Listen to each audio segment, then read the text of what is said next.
बिस्मिल्लाहिर्रहमानिर्रहीम dear students, आपका course instructor Zahid Hussain business lectures on business law के साथ हाजिर हैं।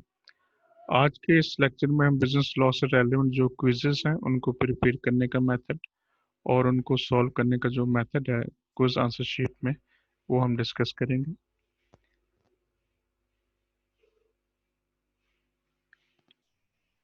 अब जैसा कि स्टूडेंट्स आप लोगों को कुछ फाइल्स मेल की गई हैं क्विजेस के सिलसिले में, वो आप लोगों ने प्रिपेयर करनी है। अब एक इसमें फाइल आपको जो भेजी गई है वो लिस्ट से मुतल्लक है, जिसमें एक डिस्क्रिप्शन दी गई है कि आपके जो लेक्चर्स हैं उनके नंबर, चैप्टर नंबर्स और जो चैप्टर का टाइटल है वो, और उसमें कितने एमसीक्यूज वहाँ पे प्रिपेयर करने हैं वो बताए गए हैं। एक्चुअली ये 4 फाइल्स जो हैं, लेक्चर नंबर 15 की, लेक्चर नंबर 16 की, 17 की और 18 की, फैक्टर्स एक्ट 1934 की, ये आप लोगों को मेल की गई हैं। और लेक्चर नंबर 15 जो चैप्टर नंबर 1 और 2 पे मुश्तमिल है, इसमें टोटल 20 एमसीक्यूज मिलेंगे आपको। और लेक्चर नंबर 16 जो कि चैप्टर नंबर 3 और 4 पे मुश्तमिल है, इस पे आपको 40 का जो एमसीक्यूज मिलेंगे, क्योंकि ये जो चैप्टर्स हैं कंपैरेटिवली दूसरे चैप्टर से ज़्यादा लेंथी हैं। इसी तरह लेक्चर नंबर 17 में चैप्टर नंबर 4A और चैप्टर नंबर 5, इनके आपको एमसीक्यूज मिलेंगे, वो भी 20 हैं। और जो लेक्चर नंबर 18 है वो चैप्टर नंबर 6 पे मुश्तमिल है और उसमें भी आपको 20 एमसीक्यूज मिलेंगे। अगर तादाद के लिहाज से देखा जाए तो चैप्टर ये 7 बनते हैं तादाद के लिहाज से, लेकिन नंबरिंग आपको 6 इसलिए मिलेगी क्योंकि यहाँ पे चैप्टर नंबर 4 जो है, ये दो हैं, एक चैप्टर नंबर 4 है, एक चैप्टर नंबर 4A है। तो लिहाजा इस वजह से जो ना, ये आपको नज़र 6 आएंगे, लेकिन ये बेसिकली 7 चैप्टर्स हैं टोटल। और 100 एमसीक्यूज इस तरह आपके बनते हैं जो कि आप लोगों ने प्रिपेयर करने हैं। टाइम को मद्देनजर रखते हुए कोशिश की गई कि आप विद इन शॉर्ट टाइम इनको अच्छे तरीके से प्रिपेयर कर लें, ताकि इन्हीं में से आपका क्विज जो है वो कंडक्ट कर लिया जाए और आप उसमें जो है वो क्लियर कर सकें अपने सब्जेक्ट को। अब जैसे कि चैप्टर नंबर 15 में कहा गया था, ये चैप्टर नंबर 15 है, हम इसे ओपन करते हैं। चैप्टर नंबर 15 जो आपको पीडीएफ मोड में नज़र आएगा, इसमें वो सारे डिटेल्स दी गई हैं कि ये फैक्टर्स एक्ट 1934 से रेलेवेंट है। और chapter number 1 and chapter number 2 जो इसमें डिस्कस किए गए, ये रेलेवेंट सेक्शंस हैं। ये उसी तरह सेम पैटर्न पे इनके लिंक्स दिए गए हैं। यही लिंक्स जो है वीडियो लेक्चर्स में भी आपको मिले होंगे और यही लिंक्स आपको यहाँ पे भी नज़र आ रहे हैं। अगर आप डाउनलोड करना चाहते हैं इस लॉ को, तो आप इन लिंक्स की मदद से डाउनलोड कर सकते हैं। और प्लस अगर ये जो सेक्शंस आप नज़र आ रहे हैं, अगर आपको इनमें कोई कंफ्यूजन हो, एम्बिग्विटी हो एमसीक्यूज में, तो आप इन रेलेवेंट सेक्शंस को देख सकते हैं, क्योंकि प्योरली उसके मुताबिक हैं। तो आप इन एम्बिग्विटी को दूर करने के लिए इन सेक्शंस को जो है वो ऑब्जर्व कर सकते हैं, इनको स्टडी कर सकते हैं। तो 20 एमसीक्यूज यहाँ पे हैं, और यहाँ पे एक बात आपको याद रखना होगी कि यहाँ पे जो आंसर्स हैं तमाम एमसीक्यूज के, वो ए में दिए गए हैं। ए को हाईलाइट भी किया गया है, बोल्ड किया गया टेक्स्ट को, ताकि क्लियर हो कि ये ए। अब जैसे कि पहला एमसीक्यू है, the factors act 1934 came into force on the first day of January. तो ये जो लॉ है फर्स्ट डे ऑफ जनवरी को इम्प्लीमेंट हुआ था, लेकिन ये 1935 से इम्प्लीमेंट हुआ था। ये लॉ 1934 में जो है वो ड्राफ्ट हो गया था, फाइनलाइज हो गया था, लेकिन इसकी जो इम्प्लीमेंटेशन है वो स्टार्ट होती है 1 जनवरी 1935 से। और ये पहला आंसर जो है ये राइट आंसर है।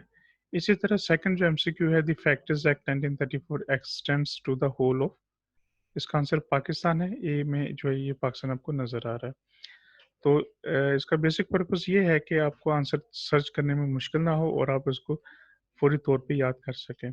लेकिन ये यहाँ पे जैसा कि नोट भी दिया गया है, ये आपको याद रखना होगा कि एमसीक्यूज में जो तरतीब है वो, जो एग्जाम आपका है या क्विज है फाइनल, उसमें टोटली चेंज हो जाएगी। ए नहीं आंसर होगा, चेंज हो सकता है, बी भी हो सकता है, सी भी हो सकता है, डी भी हो सकता है। लिहाजा आपने ए को ही अपने माइंड में नहीं रखना, बल्कि अपने राइट आंसर को जो है वो अपने माइंड में रखना है। दूसरा इसका बेनिफिट मेरे ख्याल में ये है कि इस तरह एमसीक्यू देने से आप अगर इसको अच्छे तरीके से प्रिपेयर कर लें तो आपको सेक्शंस भी याद रह सकते हैं। ये तरतीब के साथ हैं। अब सेक्शन 2A जो है उसमें डिस्कस हुआ है एडोलेसेंट की डेफिनेशन। तो एडोलेसेंट की डेफिनेशन अगर आपने देखना हो तो आप सेक्शन 2A से देख सकते हैं। इसी तरह सेक्शन 2B में जो है वो एडल्ट को डिफाइन किया गया है। सेक्शन 2C में जो है वो चाइल्ड को डिफाइन किया गया है। और ये बिल्कुल एक तरतीब के साथ तमाम जो हैं ये चल रहे हैं। इस तरह आपको सेक्शंस याद करने में भी आसानी हो सकती है, तरतीब यहाँ पे मेंटेन की गई है, ताकि आप इसको सेक्शन वाइज़ भी प्रिपेयर करना चाहें, तो आप आसानी के साथ इसको सेक्शन वाइज़ प्रिपेयर कर सकते हैं। और इसी तरह स्टूडेंट्स देखें कि ये 2 चैप्टर्स का कॉम्बिनेशन है, ये 20 टोटल एमसीक्यूज़ इसके बन जाते हैं। और इसमें लास्ट सेक्शन चूँकि 12 था, ये सेक्शन 12-2 जो है, उसको डिस्कस किया गया है लास्ट में, और सेकंड लास्ट जो सेक्शन 12-1 जो है, उसको यहाँ पे डिस्कस किया गया है।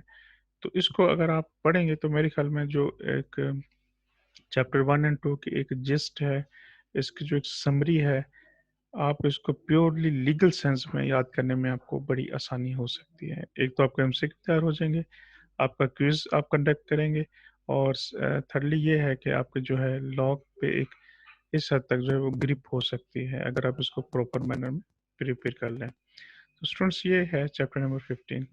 इसी तरह चैप्टर नंबर 16 में भी इसी पैटर्न पे ये दिए गए हैं, लेकिन उसके जो क्विज़ेज़ की तादाद है वो कंपैरेटिवली ज़्यादा बनती है, क्योंकि चैप्टर लेंथी है थोड़ा। सेक्शन 13 से 33 क्यू तक है, और सेक्शन 34 से दोबारा सेक्शन 48 तक।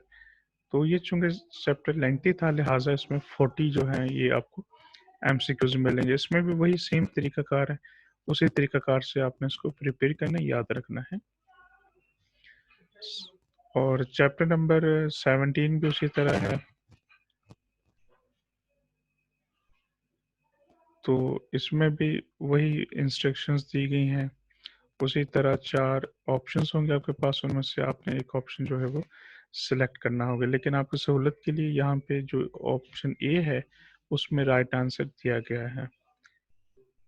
और ये चैप्टर लेक्चर नंबर 18 जो है स्टूडेंट्स, वो भी सेम पैटर्न पे आप देख रहे हैं, ये चारों जो है वो सेम पैटर्न पे हैं। इसके 20 हैं एमसीक्यूज। तो जैसा कि हमने लिस्ट डिस्कस की थी, अगर हम दोबारा डिस्कस कर लें, तो आपने अभी प्रैक्टिकली देख लिया है कि लेक्चर नंबर 15 में 2 चैप्टर्स आपने प्रिपेयर करने, 1 एंड 2, 16 में 3 एंड 4, 17 में 4A और 5, और 18 में आपने 6। इस तरह टोटल ये 7 चैप्टर्स बन जाएंगे। एमसीक्यू की जो तादाद है दैट इज़ 100, और इस तरह आप इसको प्रिपेयर कर लेंगे, सेक्शंस भी याद करने में आपको आसानी हो जाएगी, और आप with in short time I think कि आप जो इम्पोर्टेंट सेक्शंस हैं फैक्टर्स एक्ट 1940 के, आपको वो भी याद हो जाएंगे, और उसमें जो बेसिक कॉन्सेप्ट्स हैं, आपको वो कॉन्सेप्ट्स जो हैं वो मज़ीद रिवाइज हो जाएंगे, क्योंकि इस तमाम चीज़ें वीडियो लेक्चर्स में डिस्कस की गई हैं। अगर आपको किसी कॉन्सेप्ट के हवाले से कोई प्रॉब्लम हो, तो आप इनके रेलेवेंट जो वीडियो लेक्चर्स हैं उनको जो है वो विज़िट कर सकते हैं, वहाँ पे इसका बिल्कुल आपको आंसर मिल जाएगा। जैसा कि सपोज़ करें कि आपको चीफ इंस्पेक्टर के बारे में कोई कन्फ्यूजन है, या इंस्पेक्टर के बारे में कन्फ्यूजन है, प्रॉब्लम है। जैसा कि ये यहाँ पे 18 नंबर में कहा गया, according to section 10(7) of the Factors Act 1934, every chief inspector and inspector shall be deemed to be a dash servant within the meaning of the Pakistan Penal Code। अब यहाँ पे ये कन्फ्यूजन आ सकती है कि पाकिस्तान पिनल कोड का इतलाक factors act 1934 में कैसे हो सकता है, लेकिन इस लॉ में क्लियरली बताया गया है कि जो चीफ इंस्पेक्टर या इंस्पेक्टर है, ये इसकी जो डेफिनेशन है, इसकी जो डेजिग्नेशन है, that would be public servant, जिसको सेक्शन 21 में डिफाइन किया गया है। तो सेक्शन 21 के तहत जो है ये जो ऑफिसर है, चीफ इंस्पेक्टर या इंस्पेक्टर, इसको पब्लिक ऑफ सर्वेंट जो है ये कहा गया है सेक्शन 21 ऑफ पीपीसी के तहत जो है। तो अगर ये यहाँ पे कन्फ्यूजन आती है, आप समझते हैं कि कोई कॉन्सेप्ट नहीं क्लियर हो पा रहा, तो जो रेलेवेंट वीडियो लेक्चर है, जिनके लिंक्स आप लोगों को ऑलरेडी दिए गए हैं, और आप चैनल पे भी जा सकते हैं, उस पे जाके आप उस लेक्चर को डाउनलोड कर लें या आप उसको वहीं पे विज़िट करें, देखें और ये कॉन्सेप्ट आपका इंशाल्लाह उम्मीद है कि वहाँ पे क्लियर हो जाएगा क्योंकि वहाँ पे भी ये बताया गया है। इस तरह सर्जन्स के हवाले से अगर कन्फ्यूजन आ रही है, तो आप देख सकते हैं। अगर आप इसी टेक्स्ट को ओरिजिनल फॉर्म में देखना चाहते हैं, तो ये आपको रेलेवेंट लॉज़ जो यहाँ पे लिंक्स दिए गए हैं, जैसे कि pakistancode.gov या ILO की जो वेबसाइट है, आप इसको इसमें से डाउनलोड करके इन सेक्शंस को पढ़ेंगे ना, ये सेम सेक्शंस आपको मिलेंगे। इनकी वर्डिंग बिल्कुल सेम है। अलबत्ता शुरू में डिफरेंस आपको जो मिलेगा वो ये कि जैसा कि यहाँ पे कहा according to section 2A of the factors act 1934, ये अलबत्ता वहाँ पे आपको नहीं मिलेगा। ये तो खुद क्लियर किया गया है ताकि आपको क्लियर हो कि हम जो डिफाइन करने जा रहे हैं, डिस्कस करने जा रहे हैं, दैट इज़ फैक्टर्स एक्ट 1934। यहाँ से लेकर जो ऑनवर्ड है ना, वो तकरीबन आपको डेफिनेशन सेम मिलेगी लॉ में से। तो इस तरह स्टूडेंट्स आपने इनको प्रिपेयर करना है, इस तरह आपके लीगल कॉन्सेप्ट भी क्लियर हो जाएंगे आपको विद इन शॉर्ट टाइम। मैं ये समझता हूँ कि 100 ये पॉइंट्स आपने याद कर लिए तो फैक्ट्री एक्ट जो है एक हद तक आपके फिंगर टिप्स पे आ सकता है। इसका एक एडवांटेज ये भी एग्जामिनेशन के पॉइंट से भी ये मुनासिब है और प्लस आपको इसका वैसे भी एडवांटेज है, फील्ड में भी आपको इसका फ़ायदा इंशाल्लाह हो सकता है। अब बात ये है कि अगर आप ये तैयार कर लेते हैं, उसके बाद आपको एक टाइम बता दिया जाता है कि आपने जो है वो इनको प्रिपेयर करके इनका टेस्ट आपका लिया जाएगा क्विज़ की शक्ल में। तो आपको टेस्ट भेजे जाएँगे और ये जो शीट्स हैं, इनकी जो तादाद है, ये 10 हो सकते हैं। यानी वन हर स्टूडेंट जो है कम से कम 10 जो है एमसीक्यूज़ उसको आंसर देना होगा। तो उसका जो फॉर्मेट है वो भी आपको भेजा जा रहा है स्टूडेंट्स, ताकि आप उसको एक मर्तबा व्यू कर लें और अगर इसमें कोई चेंज आता है या यूनिवर्सिटी की तरफ से कोई इंस्ट्रक्शंस हैं या कोई प्रिस्क्रिप्शन है, तो अकॉर्डिंगली जो है वो फिर आपको बता दिया जाएगा। अदरवाइज़ अगर देखा जाए तो आप इसी को समझें, फ़िलहाल फॉर द टाइम बिंग इसको फाइनल समझ लें कि आपने इसको जो है वो सॉल्व करना है। ये फॉर्मेट आपको भेजा जाएगा स्टूडेंट्स। ये आंसर शीट आपने जो है ये देनी होगी आपको। आंसर शीट तो अभी भेजी जा रही है। ऑन स्पॉट जो है आपको पहले बता दिया जाएगा, टाइम लिमिट बता दी जाएगी। उस टाइम लिमिट के अंदर रहते हुए आपने फौरी तौर पे जो है क्विज आंसर शीट जो है फिल करके रिटर्न करना होगी। ये मैंडेटरी होगा, लाजमी होगा। तो उसमें आप कैसे फिल करेंगे, यहाँ पे ये तरीकाकार हम देख लेते हैं। ये वर्ड फॉर्मेट में स्टूडेंट आपको मिलेगी आंसर शीट। अब यहाँ पे जो क्विज शीट नंबर है, जैसा कि मैंने कहा कि 10 क्विज शीट्स हो सकती हैं। हम सपोज करते हैं कि एक स्टूडेंट है, उसको जो क्विज शीट दी गई उसका नंबर बनता है 7। तो वो यहाँ पे जो है वो 7 टाइप करेगा, Q7। ठीक है स्टूडेंट्स। इसके बाद यहाँ पे रोल नंबर हम ये मैं सपोज कर रहा हूँ कि सपोज करते हैं रोल नंबर किसी स्टूडेंट का ये है, तो वो ये रोल नंबर जो है ये यहाँ पे टाइप कर देगा और उसका जो नेम है स्टूडेंट का, वो अपना नेम लिख देगा। इसके बाद जो सेक्शन है, इसमें दो ही ऑप्शन है आपके पास। अगर कोई सेक्शन ए का स्टूडेंट है तो वो यहाँ पे ए टाइप कर देगा और अगर कोई स्टूडेंट बी सेक्शन का है तो यहाँ पे बी टाइप कर देगा। तो बाकी जो है टेक्स्ट, वो इसको आप नहीं रीटाइप करेंगे क्योंकि ऑलरेडी टाइप्ड है, क्योंकि कोर्स टाइटल आपका बिजनेस लॉ है और कोर्स कोड आपका जो यूनिवर्सिटी की तरफ से प्रिस्क्राइब है that is 422। Course instructor Zahid Hussain और जो मार्क्स ऑब्टेन्ड हैं ये भी आपने फिल नहीं करने, बल्कि जो आपके राइट आंसर्स होंगे उसके मुताबिक कोर्स इंस्ट्रक्टर जो है वो फिल कर लेंगे। अब यहाँ पे स्टूडेंट्स देखें कि ये सीरियल है बेसिकली उसकी क्विज की। क्विज नंबर 1 2 3 4 5 उसका सीरियल नंबर है। आपने यहाँ पे राइट आंसर लिखना होगा। मसलन अगर एक का राइट आंसर ए है तो आप ए लिख देंगे, किसी का राइट आंसर बी है तो बी लिख देंगे, अगर सी है तो सी लिख देंगे। जो भी राइट आंसर होगा आप उस हिसाब से यहाँ पे वो आंसर्स लिख देंगे। आंसर शीट पे आपने ये काम करना है।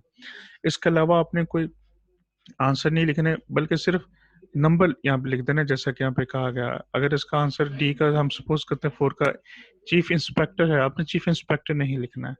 अगर मैजिस्ट्रेट फर्स्ट क्लास है तो आपने वो नहीं लिखना, बल्कि चूंकि आपके पास टाइम शॉर्ट होगा लिहाजा आई थिंक ABCD वगैरह की शक्ल में आंसर लिखना आपके लिए कंपैरेटिवली ज़्यादा आसान होगा। तो आप इस तरह जो है वो आंसर लिखें। चाहे ये ए कैपिटल हो या स्मॉल हो, ये ज़रूरी नहीं, जो भी लिख देंगे वो ठीक है। या बी अगर स्मॉल है, कैपिटल है, ठीक है। लेकिन अगर आप कैपिटल लिखते हैं तो वो ज़्यादा मुनासिब है। मैं इसलिए कह रहा हूँ कि अगर गलती से कोई स्मॉल भी लिख देगा, तो उसको जो है वो एंटरटेन किया जाएगा।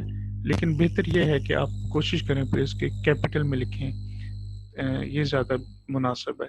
लेकिन अगर कोई स्मॉल लेटर्स में भी लिख देता है, वो एंटरटेन होगा, वो पेपर आपका रिजेक्ट नहीं होगा, ये काइंडली माइंड में रखिएगा। तो आपने ये ज़हन में रखना है कि आपने क्विज़ शीट जो आपको दी गई है, वो क्विज़ शीट Q1 है, 2 है, 3 है, 4 है, वो आपने देखना है और उसके मुताबिक अकॉर्डिंगली आपने यहाँ पे लिखना है। फिर अपना जो आपका एग्ज़ामिनेशन क्लास का या क्लास का रोल नंबर है, वो टाइप करेंगे, अपना नेम टाइप करेंगे और अपना सेक्शन जो है, वो आप यहाँ पे लिखेंगे। और इसके बाद जो है ये आपने फिल नहीं करने, तो ब्लू जो आपको पट्टी नज़र आ रही है स्टूडेंट्स, इसके नीचे जो है सीरियल नंबर से ऑनवर्ड, ये आपने जो है ये फिल करके रिटर्न करना होंगे जो डेडलाइन आपको दी जाएगी और जो टाइम कंस्ट्रेन आपको दिया जाएगा, आपने टाइम को लाजमी फॉलो करना है। यानी अगर आपको 15 मिनट्स दिए गए हैं तो इट मीन्स दैट कि विद इन 15 मिनट्स आपने इसको वापस करना है। अगर आपको 10 मिनट्स दिए गए हैं तो विद इन 10 मिनट्स आपने करना है। अगर आपको 5 मिनट्स दिए गए हैं तो विद इन 5 मिनट्स आपने इसको फिल करके जो है वो रिटर्न करना है। तो इस तरह स्टूडेंट्स आपने इसको फिल करना है और भेजना है। तो वीडियो बनाने का बेसिक पर्पज़ ये है कि डिफरेंट क्वेश्चंस आपके माइंड में राइज हो सकते हैं, डिफरेंट क्वेश्चन आप कर सकते हैं और अपनी कन्वीनियंस के मुताबिक कभी नेट का प्रॉब्लम हो सकता है, आप प्रॉपर नहीं कम्युनिकेट कर पा रहे अपने इंस्ट्रक्टर को, यानी मुझे कम्युनिकेट नहीं प्रॉपर कर पा रहे, या मैं बिजी हूँ, मैं आपको प्रॉपर आंसर नहीं दे पा रहा। तो वीडियो की शक्ल में इसका एडवांटेज ये है कि आपको एक कॉन्सेप्ट क्लियर हो गया कि आपने जो है क्विज को कैसे प्रिपेयर करना है और उसकी प्रिपरेशन का जो ऑब्जेक्टिव है वो ऑब्जेक्टिव क्या है और उसके जो बेनिफिट्स हैं वो क्या हैं और कौन कौन से चैप्टर्स में सब्जेक्टिव आपके प्रिपेयर किए गए हैं, वो कॉन्सेप्ट आपके क्लियर हो गए और कैसे सॉल्व करके आपने रिटर्न करना है, ये यहाँ पे सॉल्व हो गया। तो स्टूडेंट्स, उम्मीद है कि आपको इसको इंतहाई मेहनत के साथ, तवज्जो के साथ आप इसको प्रिपेयर करेंगे। तो और इसी तरह जो है आप अकॉर्डिंगली जो है वो इन टाइम जो है वो इसकी जो कॉपी है जैसा कि टाइम प्रेस्क्राइब किया जाएगा उसके मुताबिक आप इसको रिटर्न करेंगे। तो इसके साथ ही स्टूडेंट्स इजाज़त दीजिए। अल्लाह हाफिज़।